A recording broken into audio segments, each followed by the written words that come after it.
വയനാട് വാഗേരിയിൽ കർഷകന്റെ ജീവനെടുത്ത കടുവയ്ക്കായുള്ള തെരച്ചിൽ ഇന്നും തുടരും. വനം വകുപ്പിന്റെ ഡാറ്റാബേസിലുള്ള WWL 45 എന്ന ആൺകടുവയാണ് പ്രജീഷിന്റെ ജീവനെടുത്തത് എന്ന് വ്യക്തമായതോടെ മുത്തങ്ങ ആനപ്പന്തിയിൽ നിന്ന് തെരച്ചിലിനായി 2 കുംകി ആനകളെ എത്തിച്ചു. മൃഗസംരക്ഷണ വകുപ്പ് അസിസ്റ്റന്റ് ഡയറക്ടർ അരുൺ സക്കറിയും വാഗേരിയിൽ എത്തിയിട്ടുണ്ട്. ജിൻസ് തോട്ടുംകരയാണ് വിവരങ്ങൾ നൽകാൻ ചേരുന്നത്.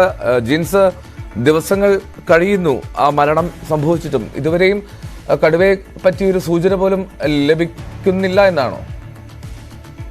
എന്തോ 6 ദിവസമായി ഈ കടുവയെ പിടികൂടാത്തതിൽ വലിയ ഭീതിയിലും പ്രതിഷേധത്തിലുമാണ് ഇവിടുത്തെ ജനങ്ങൾ. വാഗേരിയിലെ ഈ കർഷകനെ ആക്രമിച്ചു കൊലപ്പെടുത്തിയ കടുവയ്ക്കായി ഇന്നലെ സർവ്വസന്നാഹങ്ങളും കൂടെ നടത്തിയ തെരച്ചിലും ഈ ഫലം കണ്ടില്ല എന്ന് തന്നെ വേണം പറയാൻ. എന്തായാലും കടുവയ്ക്കായുള്ള തിരച്ചിൽ ഇപ്പോൾ പുനരാരംഭിച്ചിരിക്കുകയാണ്. ക്യാമറ ട്രാപ്പുകളിൽ നിന്നും വിവരങ്ങൾ ശേഖരിച്ചും അതുപോലെ തന്നെ ഡ്രോൺ ഉൾപ്പെടെയുള്ള സംവിധാനങ്ങൾ ഉപയോഗിച്ചുമാണ് ഈ തെരച്ചിൽ നടത്തുന്നത്. മയക്കുവെടി വിദഗ്ധർ അടക്കമുള്ള RRT അംഗവും ഈ തെരച്ചിലുണ്ട്.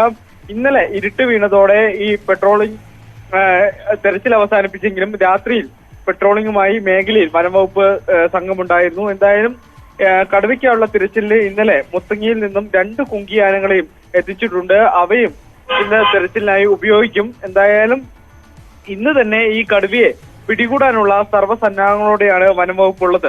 എൽദോ, ശരി, ജിൻസ് തോട്ടുങ്കരാണ് വിവരങ്ങൾ നൽകിയത്. കടുവയ്ക്കായുള്ള തെരച്ചിൽ അത് ഊർജിതമാക്കിയിട്ടുണ്ട്. കണ്ടെത്താനുള്ള പൂർണ്ണ ശ്രമത്തിലാണ്. 2 കുങ്കി ആനകളെയും എത്തിച്ചു. ഡ്രോൺ ഉൾപ്പെടെയുള്ള സംവിധാനങ്ങളും ഉപയോഗിക്കുന്നു ഈ കടുവയെ കണ്ടെത്താനായി.